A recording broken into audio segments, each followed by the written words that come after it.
para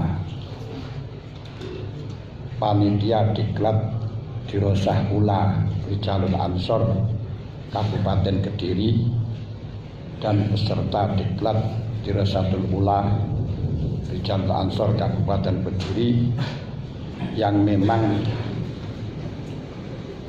ditarbiyah, dididik, dikader untuk menjadi suriah Nahdlatul Ulama. Namun jangan sampai semuanya jadi suriah. Kalau semuanya ingin jadi suriah rebutan karena terbatas. Yang terpenting mudah-mudahan dalam diklat dirosah kita selalu mendapat ilmu yang bermanfaat, barokah, fitini wa dunya hatta akhirah. Khususnya kita gunakan untuk menjaga diri kita dan kalau bisa menjaga keluarga kita dengan dasar qu anfusakum wa ahlikum naro. Para hadirin, para Rijalul Ansor Jamaah Kabupaten Kediri yang kami hormati, dalam diklat dirosah Ula untuk kali ini mengambil yaitu fikih amar ma'ruf nahi mungkar, dan saya tidak bikin makalah apa-apa, hanya saya nukil, saya pindah dari kitab Ihya Ulumuddin. Keseluruhannya ini dari kitab Ihya, tidak kecampuran dari yang lain. Makanya biar satu paket, satu imam yang tentunya di dalam implementasi harus kita kondisikan dengan kondisi yang ada dan sekaligus diuji coba dengan disiplin-disiplin ilmu yang lain sehingga tahu kekurangannya. Karena Imam Syafi'i ketika ditanya mata yakunu rajulu aliman, kapan seorang rajul disebut dengan alim, beliau jawab idza tahaqqaqa bi ilmin ya'lamuhu wa ta'arrada lisairil qulubi bitadqiqin wa im'anin wa nadharin hatta ya'lama ma yaquduhu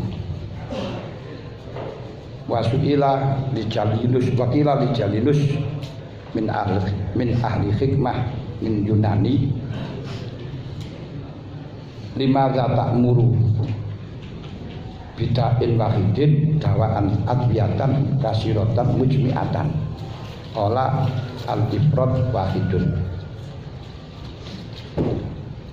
Imam Syafi'i ditanya kapan orang itu menjadi orang alim, disebut dengan orang alim. Jawabnya ketika dia sudah betul-betul tatqiq, betul-betul menguasai dalam satu bidang ilmu, kemudian diuji coba dengan beberapa disiplin-disiplin ilmu, dipikir, diangan-angan, dan sehingga menemukan kekurangan-kekurangannya. Tidak cukup hanya satu guru, tidak cukup hanya satu fan ilmu, tapi harus dikolaborasikan dengan beberapa disiplin ilmu, disiplin pengetahuan. Sebagaimana yang telah disampaikan oleh Jalinus, beliau seorang ahli hikmah dari Yunani. Kenapa engkau memerintahkan mengobati satu penyakit dengan berbagai penyakit, dengan berbagai obat yang komplit? Jawabnya al-ifrad qatilun, al-maksud wahidun wal ifrad qatilun. Obat aslinya hanya satu. Makanya harus dipahami yang betul-betul obat itu hanya satu, tapi kalau memiliki obat itu saja, satu obat akan membunuh.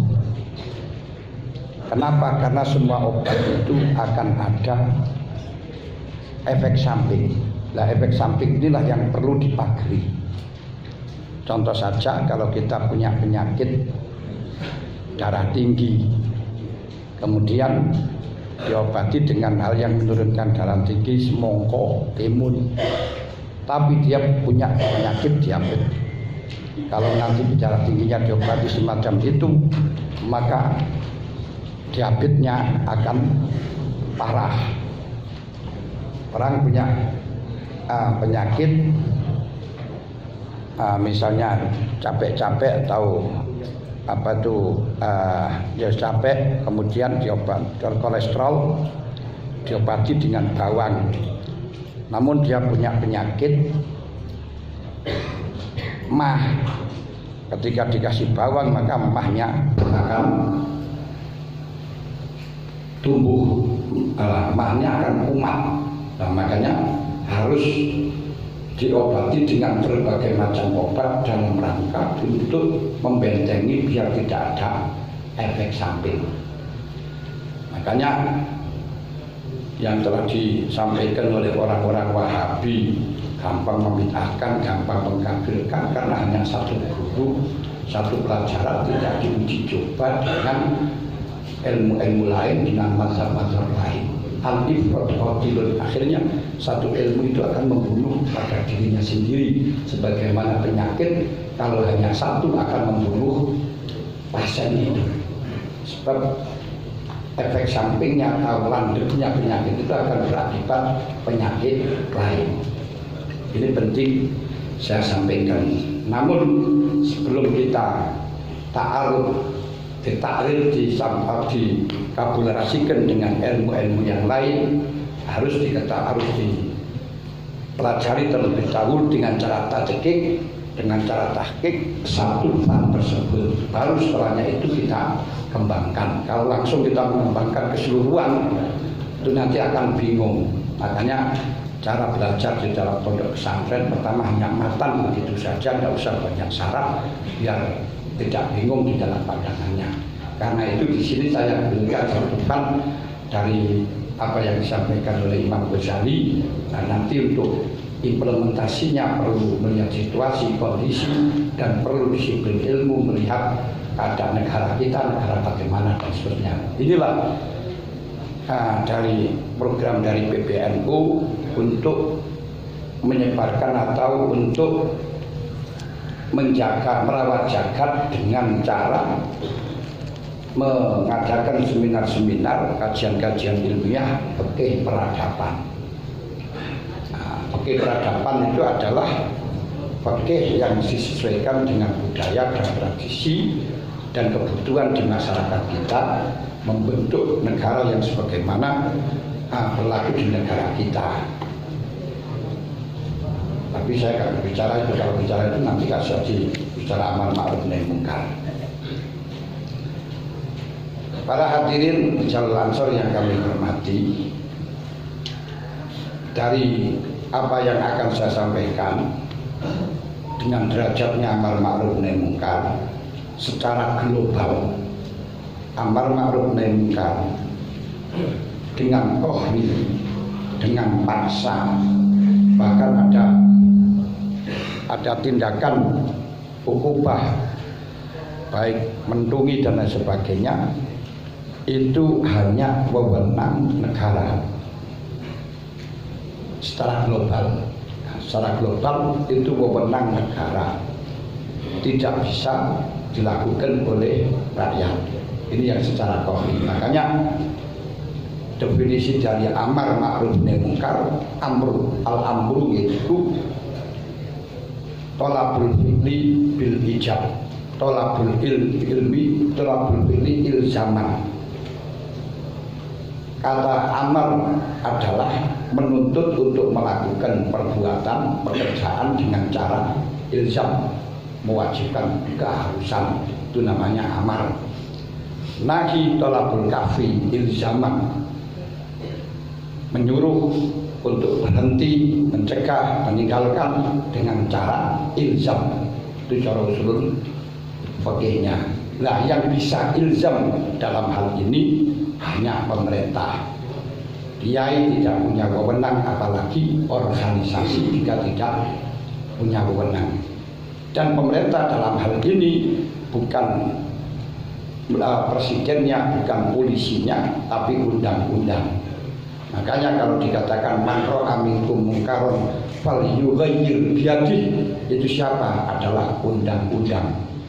Karena polisi pun kalau akan bertindak dengan cara ilzam, dengan kohron, tanpa ada payung undang-undang, tidak akan pernah mampu. Bahkan dia sendiri yang masuk penjara, sebagaimana polisi-polisi yang telah menyemprotkan gas air mata akhirnya ya harus ujung di penjara, padahal tujuannya juga nahi mungkar. Nah, ini kalau polisi saja harus di penjara, apalagi yang lakukan adalah sebagaimana kita. Nah, ini yang harus kita pahami di situ. Nah, makanya berarti pemerintah dalam hal ini yang berhak untuk menentukan adalah DPR, MPR. Yang nyusun undang-undang DPR, tapi nanti di dalam ilzamnya, di dalam keputusannya adalah MPR. Yaitu DPR ditambahi dengan DPD, nah jenenge MPR. Baru yang ilzam bilyat, yang paling yuhar biati adalah DPR, MPR. Yang sudah barang tentu kita harus memperkuat DPR, MPR yang memang jejaknya betul-betul membela Islam. Namun juga krusial sebab kenyataannya setelahnya jadi DPR dia tidak membela Islam tapi membela partai. Nah, ini yang kadang ya kita akan kebingungan yang semacam itu. Dan kiai kalau masuk ke sana juga malah justru menjadi bahaya kasih itu ngaji. Kalau nanti agak masuk nggak ngerti, lah tentu ini harus ada solusi bagaimana bisa dikapulasikan yang semacam ini. Dan kiai tidak usah masuk tapi bisa memanage, ini yang penting. Jadi nggak jadi presiden tapi memiliki presiden, nggak ada di DPR tapi betul-betul memiliki DPR. Walaupun kenyataannya dikiaikan ketika akan pil, akal bahwa itu namanya pilek-pilek itu saja, setelahnya itu wassalam. Ini harapan kita semuanya yang semacam ini gimana nih?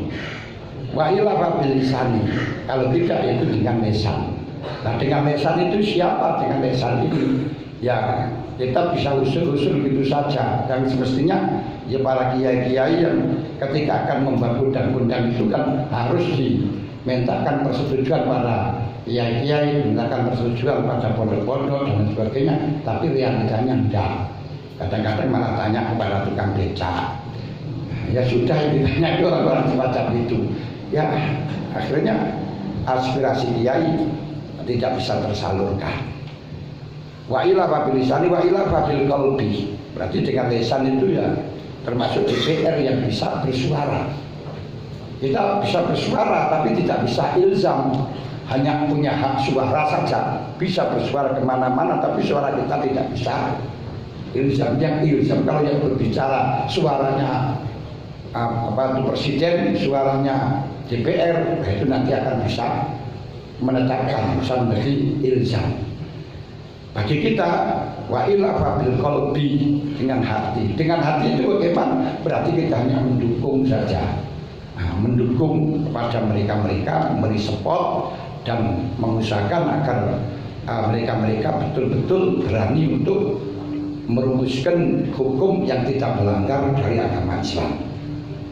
Ini kenapa saya katakan semacam itu? Karena wilayahnya pemerintah, wilayah atau asyasah bisnislahin nas ila thoriqil mustaqim al-munajjib bid dunya wal akhirah. Siasa mengatur manusia, termasuk bagian amar ma'ruf dan nahi munkar, ada mengatur manusia menuju jalan yang lurus yang bisa menyelamatkan dunia dan akhirat. Ini ala arba'ati maratib. Terdapat 4 derajat. Pertama adalah derajat yang menjadi tugas khilafah nubuwah. Namun khilafah nubuwah sudah tidak ada karena al-khilafah ba'di salah sunnah. Sana khilafah itu yang asli setelahnya Rasulullah yang 30 tahun, dan setelahnya itu hanya namanya saja khilafah tapi prakteknya bukan khilafah. Nah, khilafah itu adalah orang-orang yang punya riasah, punya kemampuan, punya otoriter baik urusan dunia dan akhirat. Berarti dipimpin dengan satu orang yang punya otoriter, ngatur di dalam masalah urusan dunia dan akhirat. Pada zaman Nabi itu bisa, tidak ada konflik. Setelahnya Nabi dilaksanakan sahabat, semuanya konflik, dan ujung-ujungnya semua sahabat yang menggantikan wafat di tangan pembunuh. Nah, ini yang perlu kita ketahui secara yang semacam itu. Kenapa? Kalau Rasul itu bisa karena Kanjeng Nabi itu sekaligus eksekutif, gini pemerintahan, juga legislatif, aku negara juga legislatif, masuk DPR, bahkan yudikatif yang membuat hukum sendiri dan yang menghukumi, yang membuat hukum itu DPR, eksekutif, dan termasuk yudikatif yang menetapkan hukum, yang menjatuhkan hukum adalah Nabi. Nah, Kanjeng Nabi itu langsung dimonitori oleh Allah Ta'ala dengan wahyu, sehingga tidak mungkin akan keliru, walaupun kadang ijtihad yang dikelirukan oleh Allah, sebagaimana firman Allah, bahwa angka 5 atitalahum kata ya kapal dalam jenis sodaku atau amal kadzibin. Tapi terus diingatkan, ini pada zaman Nabi. Kemudian, dan ada kasus apapun pada waktu itu yang masyarakat tidak ngerti, hanya tahu lahirnya saja, batinnya kan Nabi tahu. Sebagaimana kasus Ammar bin Yasir, ketika ditangkap oleh orang kafir, dia akan dibunuh, sehingga diperintahkan untuk nyembah berhala, dan kalau tidak akan dibunuh, sedangkan orang tuanya sudah dimutilasi. Lalu ia laksanakan nyembah berhala. Akhirnya menjadi geger di masyarakat, menyayangkan sikap dari Ammar bin Yasir karena dianggap seorang yang mementingkan nyawanya, mengorbankan agamanya. Nah, tapi itu pengetahuan yang secara lahir. Rasulullah mengetahui dengan cara batin, sehingga mendapatkan wahyu, illa man ukriha wa qalbuhu mutmainnun bil iman. Dia melaksanakan itu dalam keadaan ukriha, dengan terpaksa, tapi artinya iman, no problem, enggak masalah. Nah, kalau Kanjeng Nabi langsung dapat jawaban. Kalau sekarang siapa yang akan dapat jawaban semacam itu? Nanti yang disiki paling-paling ya Jennifer. Nah, akhirnya menjadi bahaya. Makanya sistem khilafah sekarang tidak mungkin terjadi sesuai dengan realita. Coba, jangankan urusan agama diserahkan pada satu orang yang punya otoriter dalam masalah urusan agama dan akhirat, urusan dunia saja segeger kok, apalagi urusan agama. Nih, itu man lahu riyasatun amatun fid dunya wal akhirah. Makanya di sana hukmuhum fil amah wal khosoh dan fi amrin amah wal khosoh, yaitu otoriter di dalam masalah urusan tertentu dan urusan umum kepada siapapun, baik mulai dari korek sampai porak, mulai dari Bakul S, DRS, dan sampai presiden, itu ada di kekuasaan pemerintahan, dipayungi undang-undang semacam itu. Itu haknya khilafah. Makanya sekarang orang-orang yang ingin mengangkat khilafah, ya tunggu khilafah sopo. Apa ada orang yang dipercaya oleh orang Indonesia saja urusan dunia dan akhirat, kiai pun tidak akan pernah ada, alim apapun tidak akan pernah ada. Kalau zaman sekarang makanya kalau dia memperjuangkan wujudnya khilafah, itu hanya impian doang, dan orang-orang yang diajak itu orang yang nggak ngerti diajak mimpi, mimpi yang khayalan. Kedua, Amir Marok Sultan, yaitu kekuasaannya yaitu pada seluruh masyarakat, mulai dari rakyat kecil sampai pejabat, mulai dari babat damen sampai sinden sampai presiden, akan tetapi hanya sebatas urusan lahir saja, urusan yang hubungan dengan sosial, tidak diperkenankan pemerintah mengurusi di dalam masalah urusan batin, yaitu urusan agama. Makanya presiden atau pemerintah tidak punya hak untuk mengatakan ini aliran sesat, ini aliran yang benar, tidak punya hak. Nah, kenapa? Karena kalau sampai pemerintah melakukan semacam itu, nanti bisa-bisa NU pun juga akan buyar. Ketika yang megang pemerintah punya kekuasaan tidak sama dengan ideologinya orang NU semacam ini, maka biarkan yang semacam ini yang urusannya lahir. Agama pun hanya melindungi di dalam masalah urusan yang lahir, yang urusannya interaktif, yang bisa terjadi munazaah antara satu dengan yang lain. Tapi yang tidak ada urusan munazaah dalam masalah cara sholat, cara berwudu dan lain sebagainya, tidak ada hak untuk intervensi pemerintah semacam itu. Ini penting. Jadi dia punya ilzam. Makanya di dalam pernikahan, ini bagaimana caranya? Itu yang ngurus dalam administrasi. Kalau ini sudah menikah itu saja, syarat rukun dan seterusnya. Nah, ini tidak akan punya hak, tapi harus melindungi agama. Itu diatur di dalam peradaban. Bagaimana ketika terjadi perbedaan agama yang macam-macam seperti di Indonesia ini, amar ma'ruf nahi munkar-nya bagaimana, terus pendidikan agama menjaga agamanya bagaimana. Nah, ini bahasan yang sangat unik dan panjang sekali. Hanya di daerah kita masih ada pengadilan agama, ada pengadilan negeri, ada pengadilan adat. Nah, ini. Kenapa? Ya, biar yang betul-betul ingin terlindungi agama, mengurusi urusan agama dalam masalah urusan amar ma'ruf nahi munkar, biar dilaporkan kepada pengadilan agama. Nah, untuk menjembatani antar komunitas masyarakat yang multi agama, yaitu dipayungi di dalam pengadilan negeri. Itu saja kadang-kadang orang kita yang di dalam barisan pengadilan agama kalah, akhirnya nanti pengadilan negeri. Ini kita sendiri semacam itu, banyak sekali semacam itu. Tapi tidak mencari kebenaran secara agamanya, tapi mencari kemenangan ini.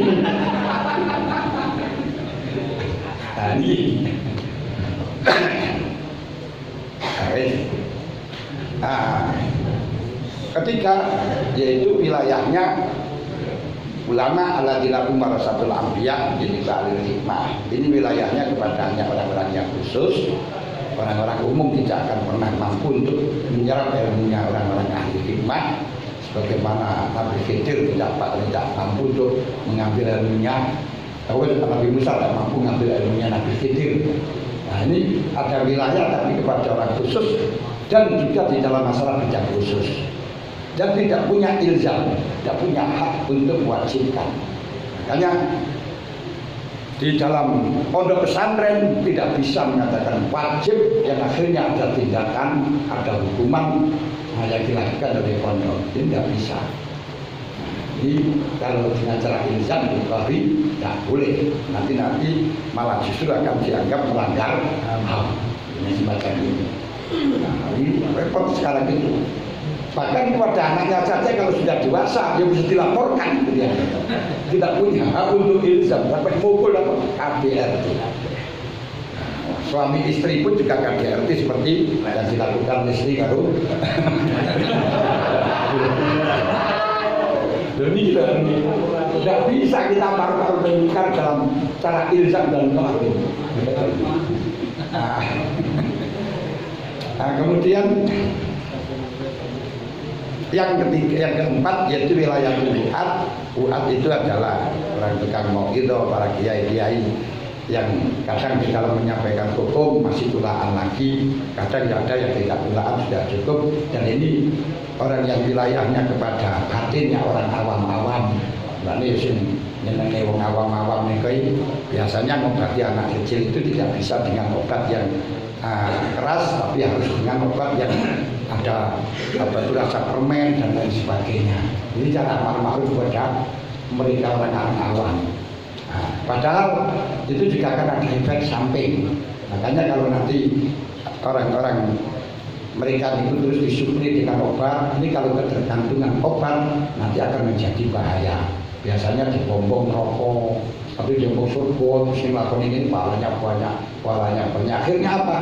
Akan terjadi efek samping, dia takabur, dia ujub. dan rasa baik. Ini bahaya sekali. Oleh karenanya di situ nanti setelahnya obat sudah selesai, sudah bisa ibadah, jangan dikasih obat terus. Lalu harus dikasih obat yang bisa mencegah efek samping tadi. Berarti biar tidak sombong, biar tidak ujub. Bagaimana? Berarti dikasih tasawuf. Ini sudah mulai meningkat. Anak kecil semacam itu. Nah, kalau terus tidak disapai anak kecil memang aslinya makanan pokoknya anak kecil, makanan manusia itu adalah yang secara jasad ya sate, ya gulai. Namun karena mulai lahir belum mampu untuk sate dan gulai, perlu disepot dengan ASI. Tapi jangan keterlaluan, kalau nanti terus menerus ASI, ya wani fulkasi beri untuk mirusab bala kubir. Foto, akhirnya ayahnya nggak kebagian. Nah, kalau nanti sudah kira-kira mampu untuk mengkonsumsi nasi, mengkonsumsi ikan, konsumsi telur harus dilepas. Yang itu dibatasi 2 tahun. Kalau lain ikan lain. Nah ini caranya. Tapi lepas dia nangis kain-kain. Tapi biarkan saja nangis demi kesembuhan. Ini pun juga tata cara amar ma'ruf nahi munkar kepada masyarakat awam juga seperti itu. Jangan terus sebagaimana tetangga kita yang jauhlah terus untuk berbicara soal tafsir saja, surga saja, tidak pernah bicara soal neraka, tidak pernah bicara soal nahi munkar, cuma amar ma'ruf saja. Ini nanti akan ada efek samping yang membahayakan baik kepada yang menyampaikan atau yang disampaikan. Makanya ngobati semacam ini harus dengan berbagai macam obat. Dilihat kekuatannya, karakternya. Dukung ini luapan orang bukan ngahil. Sulitnya semacam itu, jangan geruduk-geruduk langsung bawa pendung ya. Yes. Kemudian wamina dari hadis tadi dasar amar ma'ruf nahi munkar dari Quran sudah, dari hadis. Kalau dari Quran wal takum minkum ummatun kata minkum itu ba'id wa bayyin wa tadi bi amkina bimin atau ta'til bila berarti adalah tujuannya untuk tambahin. Kalau tetap berarti hanya sebagian yang sudah mencukupi, bukan sebagian orang sudah melaksanakan layak gugur. Enggak, walaupun ada yang melaksanakan, kalau belum cukup belum dikatakan gugur.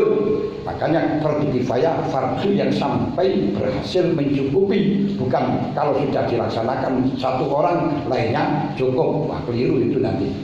Satu orang yang belum mampu ya belum cukup. Jadi kifayah itu fardu sampai pada kota yang mencukupi. Kalau di dalam perang ya minkum mi'atun sabiratun yaghlibu mi'atain. Kalau musuhnya 100 berarti kita sudah ada 200. Kalau musuhnya 200 kita sudah ada 100 yang berangkat.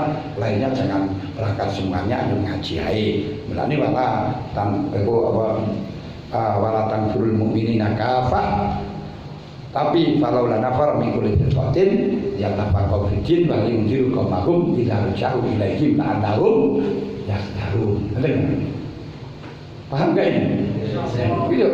Jadi jangan amar ma'ruf nahi munkar keseluruhan, jangan nanti DPR tok kabeh yo, kemudian nang pemerintahan tok jok, tapi jangan ada yang nang pondok. Nah, kenapa? Supaya nanti ketika masyarakat untuk konsultasi, untuk kembali, ada yang membentengi, ada yang menjawab, ada yang memberi solusi, tapi juga ada yang operasional semacam itu. Sama sebenarnya, tidak ada perbedaan. Nah, kemudian dari hadis ini kalau yang tadi perintah kuat, kalau ini agak ringan. Dikatakan waruya Maryam Abi Salafal Khosani annahu sallallahu Rasulullah tafsir qouli ta'ala la yadurrukum man dhalla idza tadaitum. Bagaimana kalau kita menyikapi dengan ayat ini? Sekalipun dia maksiat, berapapun dia orang yang maksiat, berapapun kemaksiatan bagaimanapun tidak akan pernah mempengaruhi kepada iman musuhnya.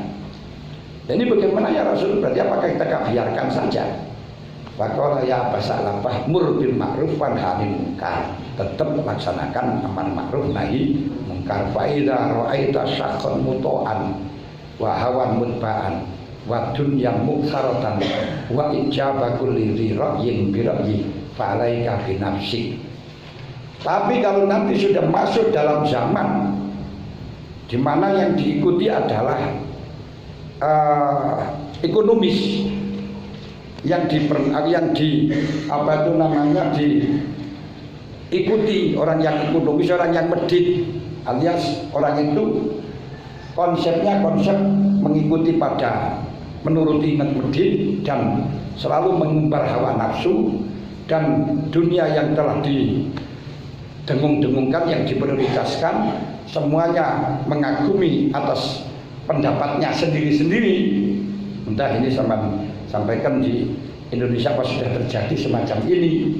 Kalau seperti itu, falaika binafsik wadah angkal awam. Sudah kamu di rumah saja, senang pondoi, biar urusan awam tidak usah kau urus. Wa inna min waraikum fitanan kakita ilail al-mudlim lil mutamasik biya bimisli ladhi antum alai ajlu khamsina minkum ila bal minhum. Qal ya minkum ya Rasulullah, qal bal minkum li annakum tajiduna alal khair ahwanan wa la yajiduna alaihi ahwanan. Dan nanti kalau sudah fitnah yang semacam itu, maka orang yang betul-betul berpegang teguh dengan Islam, dengan iman, sama dengan sesamanya orang berpahala 50 kali dari golongan kamu. Dari golongan mereka ya Rasul, tidak dari golongan kamu. Kenapa? Karena kamu semuanya akan menemukan kebaikan, pasti ada yang menolong, tapi mereka di dalam urusan dunia tidak akan ada yang menolong. Ini optimistis bagi kita bahwa tetap al-Islam yang dua la yuta alaih.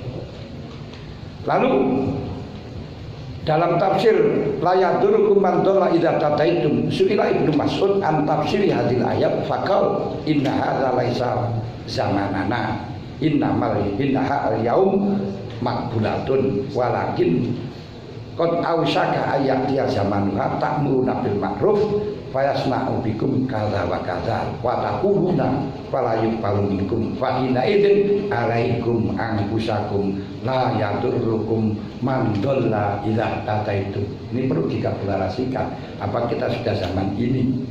Ibnu Mas'ud ditanya tentang tafsirnya ayat tadi, ayat la yadurrukum man dhalla idza tataitum. Ini bagaimana? Kan ayat ini suruh membiarkan saja kalau ada kemaksiatan yang macam-macam. Jawabnya Ibnu Mas'ud, kalau sekarang belum zamannya, sekarang masih diterima amar ma'ruf nahi mungkar, tapi nanti sebentar ausakan itu parek af'al muqarrabah. Sebentar lagi akan terjadi sebuah zaman di mana ketika engkau melakukan amar ma'ruf akan yasna'u bikum kadza wa kadza, akan dibuli, akan dimaki-maki, bahkan akan diancam dan lain sebagainya. Fala yuqbalu minkum, dan tidak akan diterima dari kamu semuanya. Fakhina idzin, kalau seperti